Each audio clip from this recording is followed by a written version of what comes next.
Oke, kita masuk ke sesi 9. Bakat, sifat, dan kemampuan super. Pembahasan hasil analisa sidik jari bakat. Karena nanti tulisannya agak kecil, silahkan ubah video setting ke versi HD. Jadi di YouTube-nya diklik ada tombol seperti apa itu ya, gear gitu, ubah ke versi HD.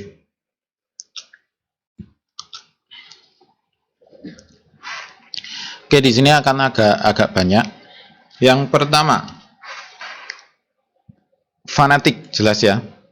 Orasi, ini nanti ada pidato di sini.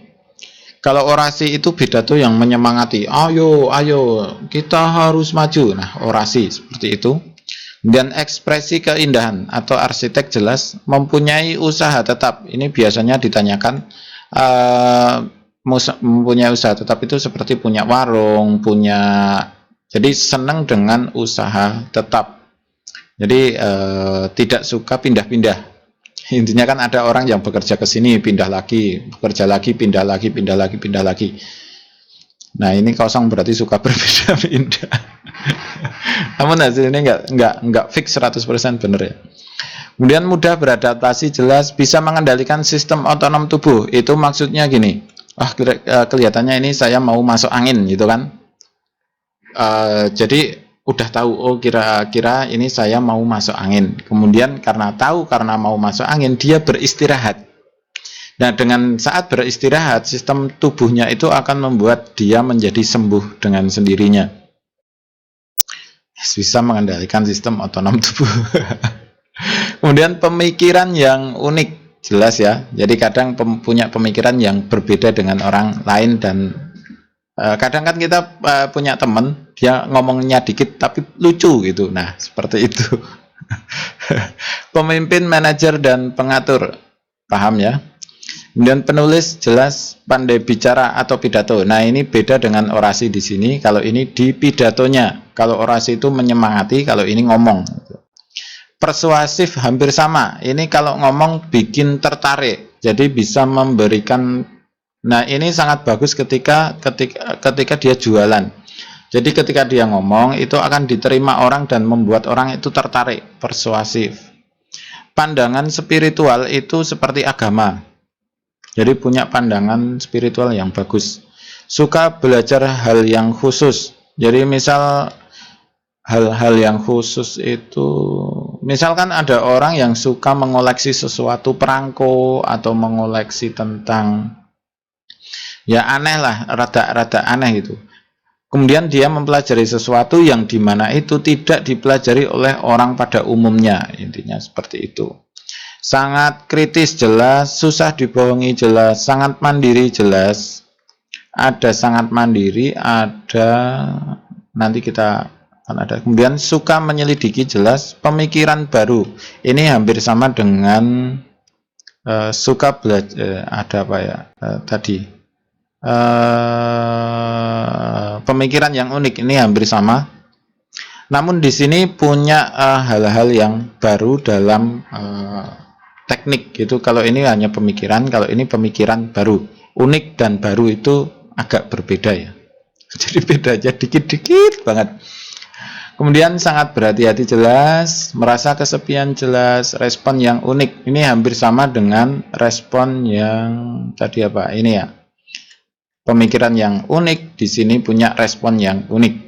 Ramah, sungkan, jelas. Diktator, otoriter, jelas. Bekerja sendiri itu berbeda dengan sangat mandiri.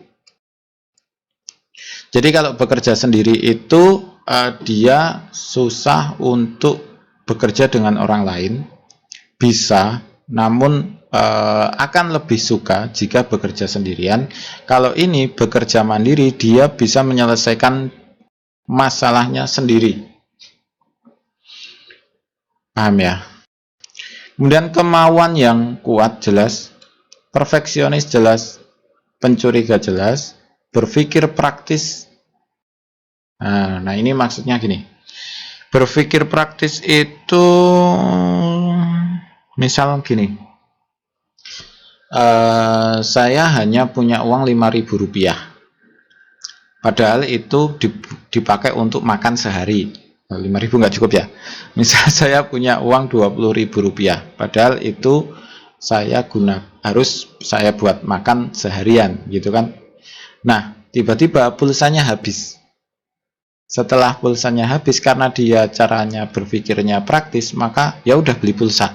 Terus makannya gimana? Ya Anda pikir nanti. Gitu. Itu contoh ya, tidak harus seperti itu, tapi itu contoh aja. Mendominasi selalu harus jadi nomor satu, menolak masa depan. Jadi kalau ada hal-hal baru, dia tidak menyukai hal-hal yang baru. Jadi orang yang selalu dengan itu aja. Sulit mengendalikan nafsu. Jelas ya. Labil itu tidak stabil. Jadi kadang A, kadang B. Jadi kadang suka apa ya? Ini hampir sama dengan enggak ada ya. Labil itu emosinya kadang tidak berubah-ubah. Jadi kadang kita ngomong baik-baik saja, kemudian dia tiba-tiba marah gitu. Nah, seperti itu labil. Keras kepala jelas tidak suka perubahan, hampir sama dengan menolak masa depan di sini. Namun kalau ini ya hampir sama sih. Tidak suka perubahan, menolak masa depan. Ya hampir sama, tapi beda dikit. Ambisius hampir sama dengan mendominasi ya. Ambisius. Kemudian kurang percaya diri, jelas. Fobia. Fobia ini biasanya hanya di waktu kecil. Pada kasus-kasus tertentu, saya pernah mendapatkan ini, itu tidak sampai ke besar. Jadi fobia itu misalnya fobia ketinggian, fobia gelap. Itu tidak sampai ke umur-umur remaja, jadi biasanya kecil-kecil, tapi kadang ya ada terjadi beberapa kasus juga terjadi sampai besar. Namun yang saya pernah temui ini hanya sampai ke kasus-kasus yang sampai umur-umur SD gitu aja. Pragmatis itu hampir sama dengan berpikir praktis. Jadi hampir sama dengan berpikir praktis. Jadi seperti tadi, saya butuh pulsa, ya udah saya beli pulsa gitu aja. Jadi hampir sama seperti itu. Kemudian di sini ada kemampuan super. Ini istilah aja ya. Jadi ini banyak yang nanyain maksudnya apa kemampuan super. Jadi Superman gitu. Enggak. Jadi ini istilah aja. Karena saya kemarin bingung istilahnya mau apa, ya udah kemampuan super. Kenapa saya kepikiran ini adalah kemampuan super? Karena ini 1:1000. Jadi kalau ada satu orang, hanya satu orang yang mempunyai yang sama. Misal di sini kreatif ya. Jadi orang yang memiliki kemampuan super kreatif itu artinya dari 1000 orang hanya satu. Kemudian di sini ada pengusaha sama. Jadi ada hal yang sangat-sangat unik di sini, maka dibuat menjadi kemampuan super. Jenius jelas pinter banget berarti, mudah beradaptasi. Kemampuan super ini biasanya dibarengi dengan kelemahan super. Misal gini ya, pada kasus jenius biasanya dibarengi dengan bukan malas, tapi karena dia saking pinternya, dia itu nggak melakukan sesuatu jadi kesini, oh ya bisa, udah pindah lagi, cepet bosen. Jadi kelemahan orang jenius itu bosenan. Kemudian misal dia orang yang mudah beradaptasi, ya karena dia itu mudah beradaptasi, punya teman banyak, ngobrol. Jadi ngobrol terus. Ngobrol terus. Kemudian pemimpin, kelemahannya apa? Diktator. Kasih sayang, ini hampir sama kelemahannya dengan adaptasi yang atas. Kreatif, terlalu banyak ide, jadi nggak ada yang dikerjain. Seniman, otot kuat. Pemusik, komposer, mata jeli. Otot kuat itu maksudnya gini. Saya pernah dapat ini. Jadi otot kuat itu benar-benar kuat. Jadi memang punya daya tahan yang sangat tinggi. Pemusik, komposer jelas ya. Mata jeli itu misal gini aja ya. Ketika kita di jalan, itu nomor plat mobil kita itu kan kita nggak hafal ya. Kita nggak ngapalin nomor plat ya. Tapi orang dengan mata jeli ini hafal dengan sendirinya. Saya pernah dapat ini. Jadi dia cuma lewat. Jadi lewat masuk gitu. Jadi mobil saya di depan, kemudian dia lewat. Dia langsung tahu nomor saya sendiri sekarang nggak hafal nomor nomor plat mobil saya. Tapi dia bisa paham, dia sudah tahu nomor platnya saya.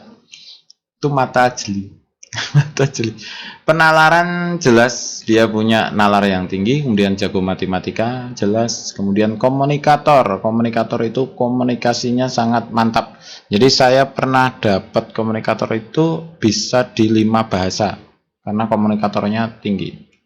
Kemudian mudah paham jelas ya, artinya dapat memahami dengan sangat cepat. Kemudian beruntung jelas. Kenapa di sini kelihatannya beruntung itu tidak empiris. Jadi beruntung itu kan seperti hal yang tidak bisa dihitung ya. Namun selama saya menganalisa ini selalu benar loh. Jadi aneh toh. Jadi aneh ini. Memang ini nggak empiris, tapi selama saya pengalaman saya ini biasanya iya gitu. Jadi aneh ini, agak aneh sih. Kemudian bijaksana jelas, karismatik. Karismatik itu ketika kita ngomong itu didengerin orang. Fisik kuat itu hampir sama dengan otot kuat. Tapi kalau otot kuat itu di ototnya, kalau fisiknya itu daya tahan gitu ya. Kemudian pengusaha jelas.